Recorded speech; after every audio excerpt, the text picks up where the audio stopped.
翻嚟繼續同洪浩咧講下先講個大市先啦。我記得上一次嚟到咧，我哋有問你大市點睇法，你就話哇恆指最淡啊，你睇到可能跌到22000都會有可能嘅情景。但係而家你覺得呢個可能性係大咗啊，定係少咗，定係點咧？我覺得仍然喺度咯，係仍然喺度咯。咁所以或者即係話嗱，美股跌嘅時候咧，咁其實恆指好難唔跌嘅，跟跌啦，我哋係嘛？係啊。OK，咁啊頭先你咪提到美股，如果係今次因為債息嘅問題有機會要調整15%，咁我哋個調整幅度係咪會係一樣呢？即係我哋成日都啲市場人士講笑話，我哋跟跌就唔跟升嘅幅度上，需唔需要跟住美股有一個1成半嘅調整呢？還是唔係喎？我哋其實已經跑輸咁多啦，冇可能再跌多1成半啦。係啊，我哋跌咗先咯，係啊，呢個就係一個有利於港股嘅。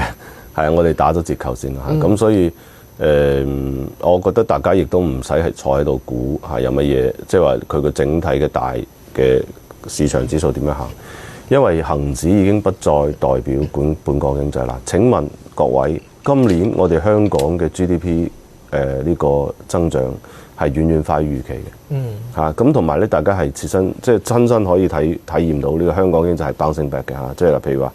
呢個食飯嘅人啊，或者係喺呢個shopping mall 嘅人啊，租金嘅上升啊，呢個整個房地產市場嘅上升，同埋我哋嘅 IPO 市場嘅火爆，每一個數據都喺度講俾你聽嚇。咁其實我哋香港嘅經濟係唔差㗎嚇。咁所以你如果係睇住香港嘅經濟去做市場，或者係睇住市場嘅指數嘅走勢去理解香港經濟，咁你肯定係 get 唔到個真正嘅 picture 嚇。咁所以我覺得。大家因為咁多年，大家都係睇住恆指嚟做嚇，即係佢係一個好重要嘅指數啦。咁但係佢逐漸去到今日呢個情況之下，佢不再反映完全好好咁樣反映我哋香港嘅經濟嘅走勢。我都希望咧，真係可以望住香港嘅經濟，香港嗰啲經濟數據咧，可以令到我哋恆指可以重新即係市場會係喜愛啦、偏好嘅一個市場。但係點解會係咁弱咧？你個原因即係嗱，近排有啲人分析就話，因為我哋始終冇一啲標的啊，即係同外邊啊，即係你同日本、南韓同美國，喂，人哋有好多好大嘅晶片股啊，有好多科網股啊，或者 AI 嘅股份，我哋就好缺少呢樣嘢，所以導致我哋成個大盤咧係個走勢完全拍馬都追唔上人哋嘅。你點睇呢樣嘢？係咪或者我哋香港嘅股票嘅指數嘅編制有問題，導致到呢個股票嘅指數不再反映我哋本港嘅經濟？咁嗱，我哋香港今年以嚟乜嘢跑得好？房地產，但係有冇人關注冇？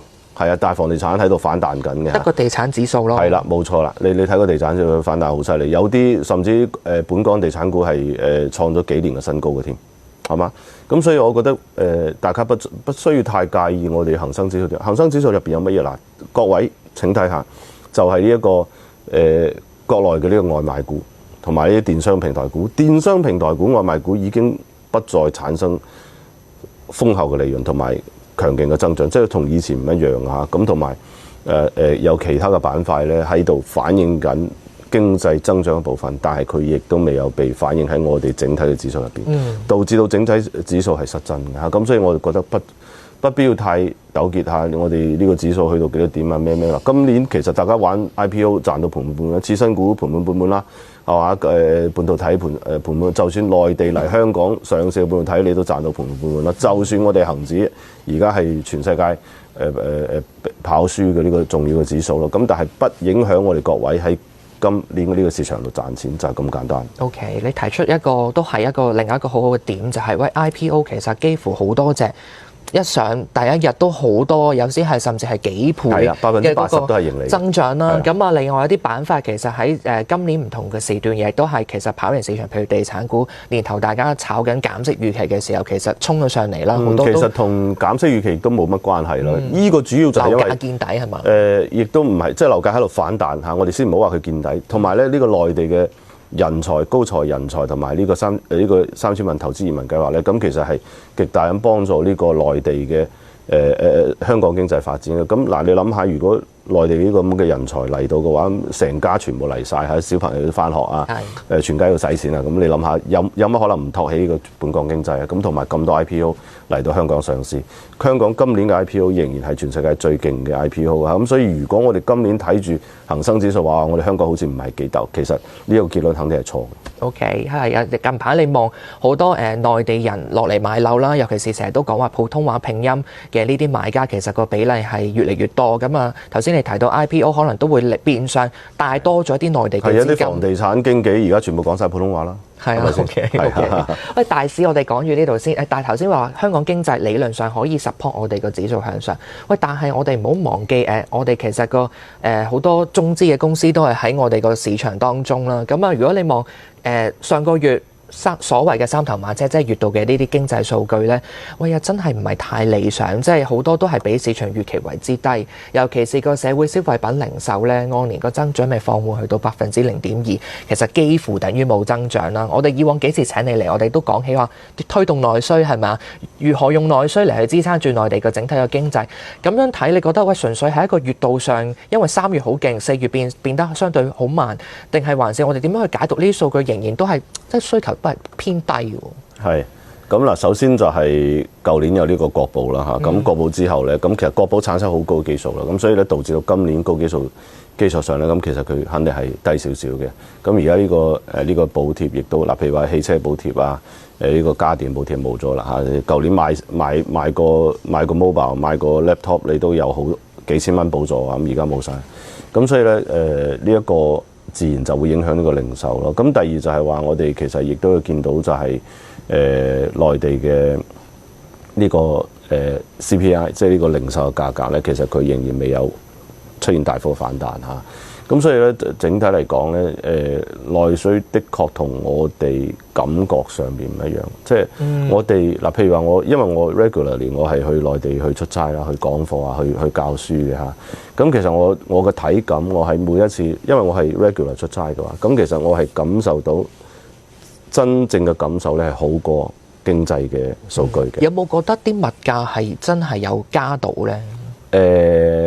肯定係貴咗㗎啦嚇！你譬如話你坐呢個Uber 嚇，即係滴滴啦嚇，咁其實係貴過以前好多㗎啦嚇，咁佢仲有好多其他方面啦。咁所以我覺得經濟數據嘅採集佢有時間嘅差別嚇，咁呢個係一個問題啦。咁第二就係話上游嘅通脹嘅壓力咧，佢會逐漸咁傳導到下游㗎。譬如話我講中國人食豬肉啦嚇，咁豬肉係我哋嘅 CPI 入邊嘅basket 入邊嘅4分1嘅咁嘅權重啦，咁豬肉咧其實佢喺上個月基本上見到底開始反彈㗎啦，咁同埋你見到啲豬肉股都開始反彈㗎啦，係啊，咁所以你好難逃避一個 conclusion 就係話其實價格咧係喺度反彈緊嘅，即係上游嘅升價係壓力咧係冇辦法唔傳導去下游，咁同埋啦，譬如我哋睇下4月份嘅呢個二手房嘅呢個銷量啊，transaction 啊，同埋佢嘅 price point 啊，咁其實佢係邊際上面佢係有所回暖嘅。咁其實如果你諗下，如果一個人係可以買房嘅話，咁其實佢對於現在經濟運行嘅信心應該都唔差嘅。明白，好快問到一句啫，咁我係咪可以期望住咧嚟緊嗰個社會消費嘅一啲數據或者係樓價嘅數據，其實開始逐步可能捉緊底，開始慢慢可以向翻上，或者佢下行嘅趨勢放緩啊！我覺得呢個非常重要啦，即係以前係一條直線咁樣跳水咁嘛，咁而家我哋放緩咗嚇，咁呢個邊際上嘅變化亦都係有利於經濟嘅。OK，今日唔該晒洪灝詳細嘅分析啊，休息一陣先。